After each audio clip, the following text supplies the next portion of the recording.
hood and you know anything, you know T-Roy and D-Thang did not like each other, folks. T-Roy and D-Thang probably hated each other, folks, on BD. No, I ain't gonna say probably, they hated each other, folks. I ain't gonna lie, they ain't like each other. I'm gonna just be 100 with you, folks. Because they was the same type of nigga, folks, but low-key, I'm gonna be 100 with you.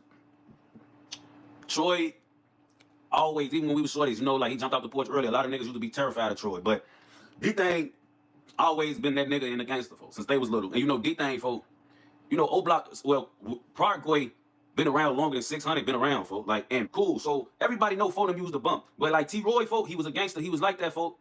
But he couldn't move D-Thang around, and he couldn't play with D-Thang like everybody else, folks, that was in fear of him and all that, because D-Thang, Trigger, and M-Thang, 600 been around longer than, I mean, and ain't been around as long as Parkway been around, folks. M-Thang, Trigger, and D-Thang is high-key, low-key to y'all, but high-key to us who've been around, they low-key from the wick, folks. Like, that's why Trigger, even though Foden kind of got slick stuff, little animosity going on, Trigger's still going on all the time, folks, because he's been there in his whole life, folks. Malik too. And D-Thang was the same way, folks.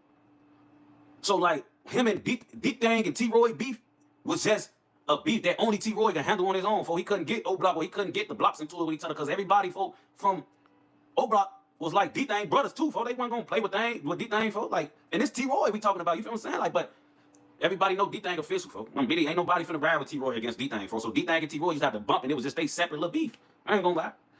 So I don't know the story behind it or why it happened in school, folks, because I wasn't going to Diet at the time. But the fact of the matter is, folks, T-Roy got jumped by Nate and D-Thang, folks. That's the facts. Everybody know this too, folks. And I love T-Roy to death, so I'm not saying this to tank folks' name or nothing like that. We all know what happened, folks. Nate probably gonna be doing an interview or something down the line, so he gonna probably speak on this anyway, folks. D-Thang and him was homies, folks. Like, this is real mans, folks. Like, I ain't gonna lie, folks. Telling you, like, this how